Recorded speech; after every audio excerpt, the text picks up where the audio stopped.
After I announced my promotion, my brother's plan to disrupt my celebration blew up in his face, robbing him of his job, marriage, and reputation. Now he's facing jail time and begging for mercy. I've noticed that most of you are not subscribed, so hit that subscribe button to keep the channel alive, and let's get into this story. The day I got promoted, I cried in my car. Not because I was overwhelmed, not because I was shocked, but because I had finally made it through a storm of years spent trying to prove I belonged. 7 years at that company, and every one of them felt like climbing a staircase while someone kicked at my feet. I started as a junior analyst. My cubicle was next to the printer, the coffee machine, and the intern desk. I was the guy they forgot to invite to meetings, who stayed late to triple-check reports, who came in early so no one could say I missed deadlines. I ate lunch alone most days. I didn't complain. I just kept showing up. Eventually, my work started speaking for itself. I earned the trust of 2 directors. I streamlined systems no one else wanted to touch.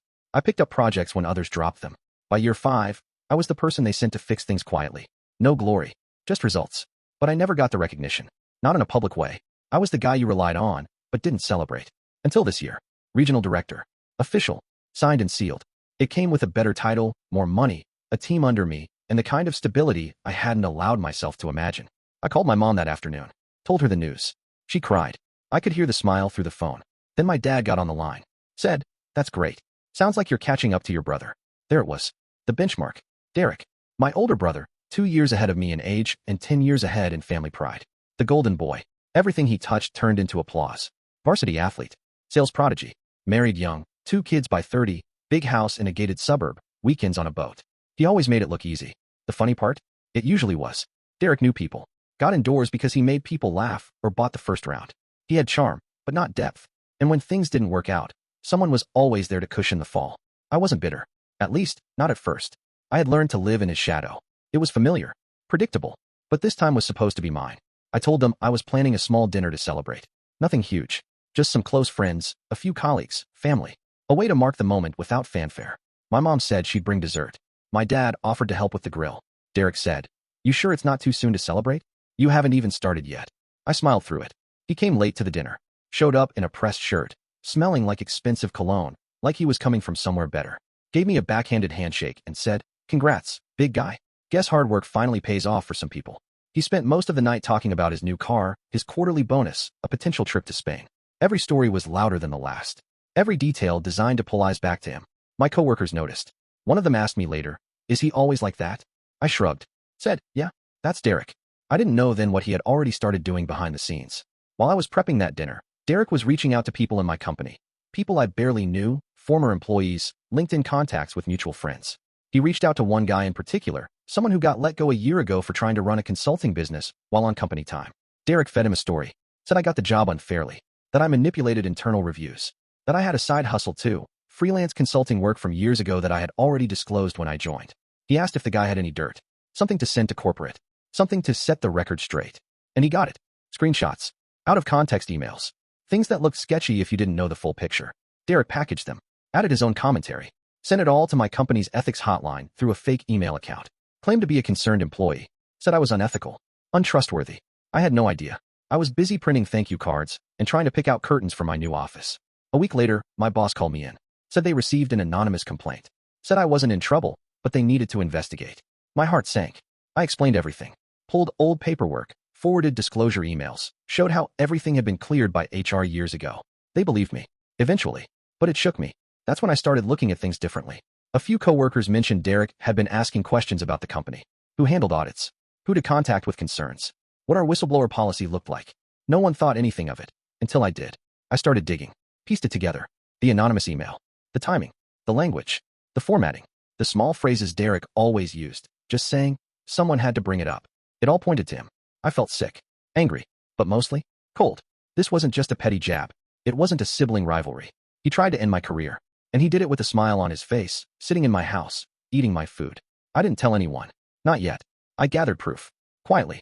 Called in a favor from a friend in IT security. Had them look at the email headers. The VPN logs. Matched it to Derek's known devices. It wasn't rock solid, but it was enough to convince me. My brother had declared war. He thought he was playing a game. But he forgot. I don't bluff. And I don't lose what I've earned. The next move was mine. And I was going to make sure he never saw it coming. After I confirmed it was Derek, I didn't react. At least, not publicly. I didn't send a confrontational message. I didn't call him out in front of our parents. I didn't even let it slip to mutual friends. I did nothing that would tip him off. because I had no interest in teaching him a lesson he could walk away from. This wasn't about revenge, it was about accountability. For once in his life, Derek needed to face the consequences of his actions without someone softening the blow. I spent 2 days reconstructing the timeline. I checked LinkedIn, saw the exact time Derek reconnected with my former colleague, the one who got fired for side business violations. The date matched the exact week I got promoted. The connection request had gone through at 3:43 p.m. My announcement had gone live on LinkedIn at 2:10. He didn't even wait a full 2 hours. From there, I gathered everything. Emails, chat logs, metadata. I reached out to my friend in cybersecurity again and asked him to help me analyze the headers on the anonymous complaint.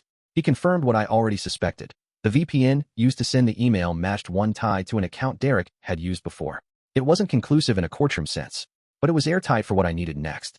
I created a dossier, organized every piece of evidence into folders, timeline documents, metadata reports, email screenshots. I even included old messages Derek had sent to me in the past with similar language, the same passive-aggressive tone, the same manipulative structure, the same Derek. Then I asked myself, who mattered most in Derek's life right now? His job? Already on thin ice. His marriage? Not as stable as he pretended. His image? Crucial. So I started with the weak spots. First, his work. Derek was in sales for a company that heavily depended on trust, client loyalty, long-standing contracts, and performance-based commissions. I knew one of his biggest clients, Jason, our cousin. Jason ran a boutique marketing agency that had been using Derek's company for print fulfillment for almost 3 years. I'd never gotten along well with Jason, but we respected each other. We had different circles, but mutual awareness. I reached out and asked if he wanted to grab lunch. I didn't mention Derek. Over lunch, we talked business, family, the usual surface-level chatter. Then I brought up the promotion, told him how proud I was. He congratulated me, said it was about time. Then I asked, has Derek ever talked about my job? Said anything odd? Jason paused, said Derek mentioned I moved up fast, that he joked I was probably too smart for my own good. I didn't have to press. Jason started to put the pieces together on his own. He was sharp like that. I told him, carefully, that Derek had tried to sink me. I didn't offer emotion, just facts. I showed him a few screenshots, enough to prove what Derek had done. Not everything, just enough. Jason sat back, frowned, and said, he always thinks he's the clever one in the room. Guess that's finally catching up to him. I didn't tell Jason what to do. I didn't ask him to cancel anything. I just said, I thought you'd want to know who you're trusting with your name. 2 weeks later, Derek lost the account. Jason told his team to move fulfillment to another vendor. Derek didn't call me, but I know he knew. His next few posts on social media were oddly defensive. One was a vague status about fake loyalty. Another was a meme about snakes in your circle. I didn't engage. I just watched. Then I sent the full dossier, anonymously, to Derek's employer's compliance department. I didn't have to write anything. I let the evidence speak. It included everything. The fake whistleblower email, the consulting side work Derek had quietly been doing, a few examples of invoice manipulation that a compliance officer could easily follow up on. From what I later learned through someone inside the company, the report triggered an internal investigation. Derek was questioned. HR opened a case. The IT department pulled his system logs. At the same time, I contacted an employment attorney. I didn't want to sue, but I wanted to know what protections I had in case Derek tried to retaliate. She helped me draft a simple statement outlining the events in case I needed to submit it in the future. She also reminded me that whistleblower retaliation protections applied, even in cases where the whistleblower had targeted the wrong person. Then came the call from my mom. She said Derek was going through something, that he'd been off, that maybe work had gotten stressful. I asked if he told her anything about what happened. She said no, just that he was feeling betrayed. I nearly laughed. For years, Derek had been the one setting fires and expecting someone else to carry the water. He built his whole life on charm and shortcuts. But this time, he ran out of people to lie to. Within a month, he was let go. Officially, it was a restructuring, but I knew what it meant. He stopped posting about work. His bio changed.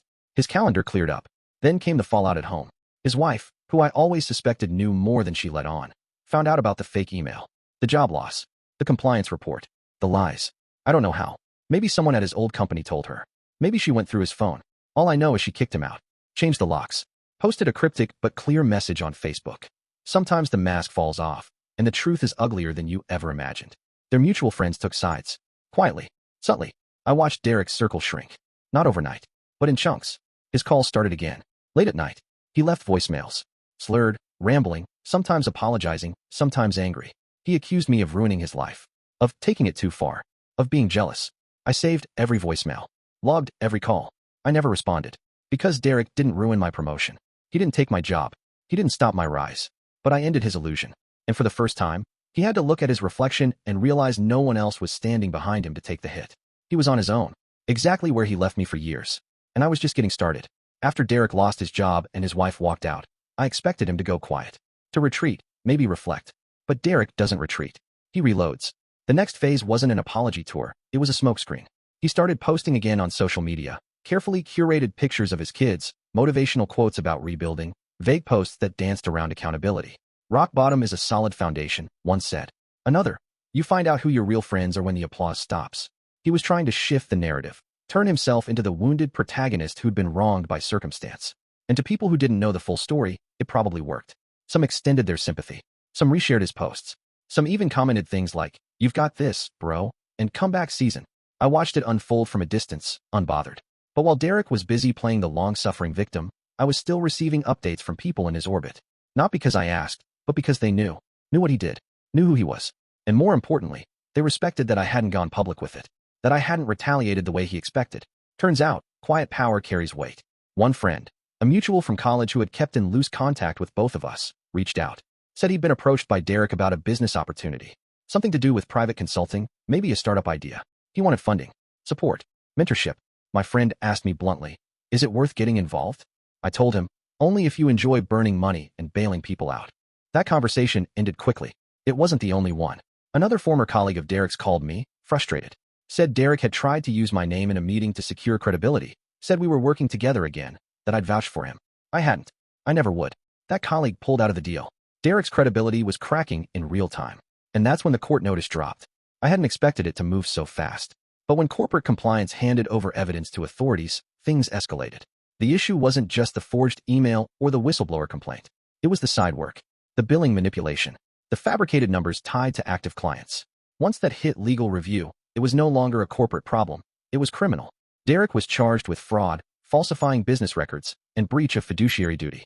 They didn't arrest him dramatically. No handcuffs in front of the kids. But he was served. He had to appear. His mugshot never made the news, but his name did, briefly mentioned in a business newsletter under a column titled, "Local Consultant Faces Legal Action Over Fraud Scheme."